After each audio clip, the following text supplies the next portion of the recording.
नमस्कार। मैं सत्य प्रकाश स्वागत करता हूं अपने चैनल हम सब की कहानी एक नई रोशनी में। प्रयाग में भव्य महाकुंभ का आयोजन हो रहा है।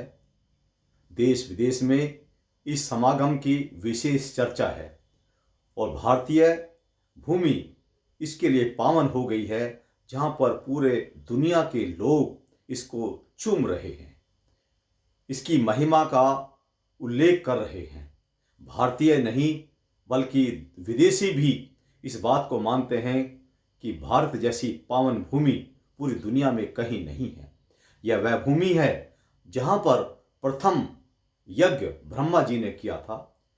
श्री राम जी भी यहाँ पर वनवास जाते समय रुके थे, इसलिए इस स्थान का बहुत महत्वपूर्ण स्थान है। इसमें तरह तरह के लोग आ रहे हैं, लोगों को प्रसिद्धि मिल रही है।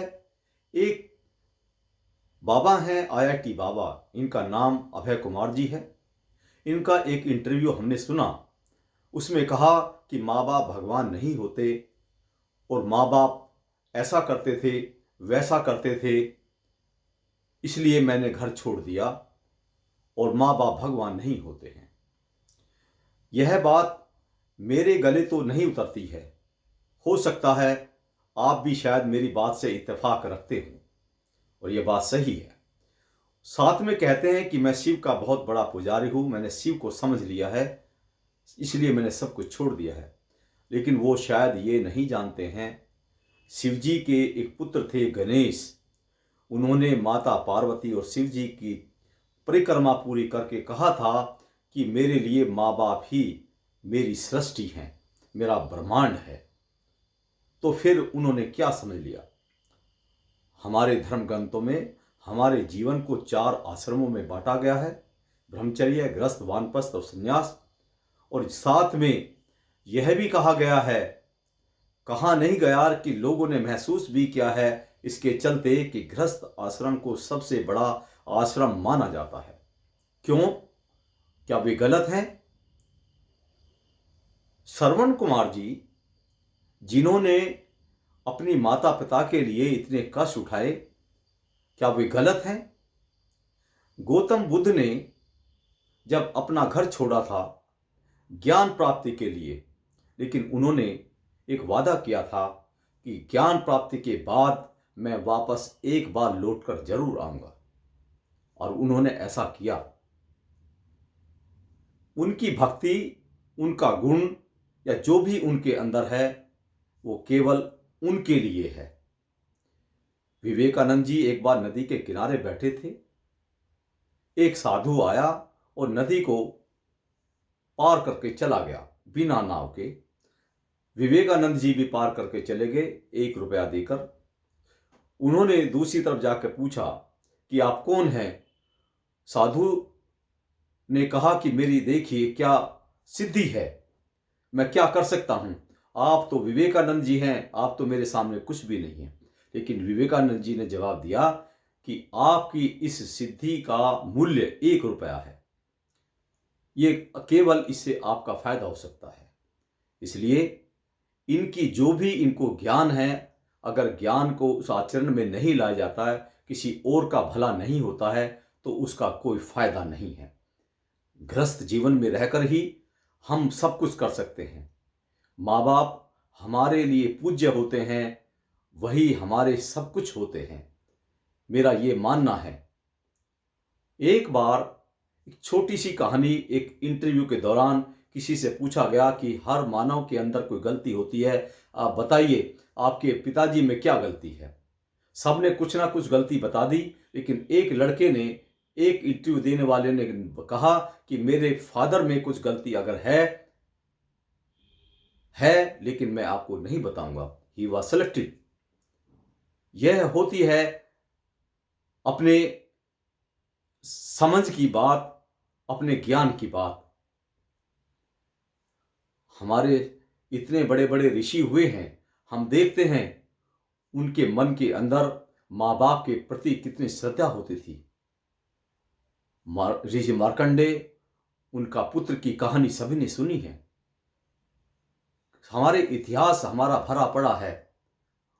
इतिहास को छोड़िए, व्यवहारिक जीवन में आपको ऐसे किस्से सुनने के मिल जाएंगे कि जो इंसान को अपनी जिम्मेदारी समझने के लिए माँ बाप को ही सब कुछ समझते हैं।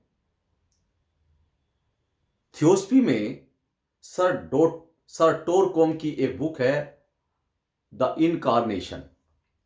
उसमें कहा गया है कि हर प्राणी अपने आप में एक स्वतंत्र आत्मा है। माँ बाप हमारे केवल माध्यम होते हैं, लेकिन माँ बाप माध्यम होने के बावजूद भी शास्त्रों में यह कह दिया गया है क्योंकि ये हमारे माध्यम है, अगर ये नहीं होते तो हम इस पृथ्वी पर ही नहीं आते, इसलिए इनका स्थान सबसे प्रथम माना गया है। हमारे देश के अंदर माता पिता के प्रति लोगों की एक श्रद्धा है। हम जो पाश्चात्य देशों में देख रहे हैं कि बुजुर्ग माँ बाप की क्या बेकदरी हो रही है, लेकिन हमारे यहाँ कितना सम्मान आज भी किया जाता है। कुछ उदाहरण हो सकते हैं, लेकिन ऐसा नहीं है कि भारतीय इतिहास उस श्रेणी में आ जाए। आज भी यहाँ पर अपने माँ बाप को देवता से पहले समझा जाता है। जीते जी तो और मरने के बाद भी वही सम्मान दिया जाता है, तो वो लोग मूर्ख नहीं हैं।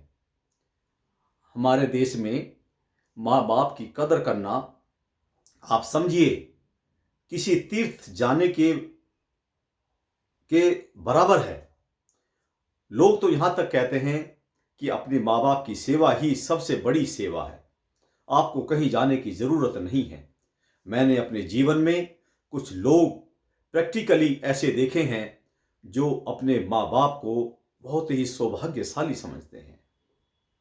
एक इंसान बातों बातों में कहता है कि यार उस दिन मेरे भगवान का जन्म है, उस दिन मेरे बाप का जन्मदिन है, हालांकि वो स्वर्ग को सिधार गए। हमने उनसे पूछा कि ये क्या मसला है। आप देखिए, वो व्यक्ति अपने मृत माँ बाप को मरने के बाद भी भगवान की संज्ञा का दर्जा अपने दिमाग में देकर रखते हैं। क्या वे गलत हैं? मैं समझता हूं वो बिल्कुल गलत नहीं है। हमारे गृहस्थ आश्रम में रहते हुए हम जिस जिम्मेदारी को निभाते हैं, मैं समझता हूं साधु संत अपनी जगह सही हैं, लेकिन ये आश्रम, गृहस्थ आश्रम, इस ड्यूटी को निभाना, अपने परिवार को लेकर चलना और साथ में अपने माँ बाप की देखभाल करना, उनका सम्मान करना, ये सबसे बड़ा इंसान का कर्तव्य है। बाबा के बारे में आप कुछ भी अपनी राय रखिए, लेकिन शायद उनको ये समझना चाहिए कि माँ बाप हमारे सब कुछ हैं, उन्होंने हमें सब कुछ दिया है। भगवान भी उनको तभी माफ़ करता है जब माँ बाप माफ़ कर देते हैं। ये आप सभी ने सुना होगा कि अगर माँ बाप माफ़ नहीं करते तो उसको भगवान भी माफ़ नहीं करते। तो माँ बाप का दर्जा कितना बड़ा है। तो ये मैं यह कह देना कि माँ बाप ये करते थे, वो करते थे, ये बात मैं समझता हूँ सही नहीं ठहरती। आप लोगों से मेरी बस एक ही दरख्वास्त है, प्रार्थना है कि आप इस तरह के बयानों को ना सोचें और हमारे भारतीय परंपरा में जो माँ बाप की सेवा का प्रण हमारा समाज लेता आया हुआ है, आप उसी पर चलते रहे। इसी में सभी का भला होगा और इसमें आपको कोई बाबा बनने की जरूरत नहीं है। आप अगर इस धर्म को अच्छी तरह से निभाते हैं तो ऊपर वाले की दृष्टि में आपका स्थान सर्वोपरि रहेगा। धन्यवाद।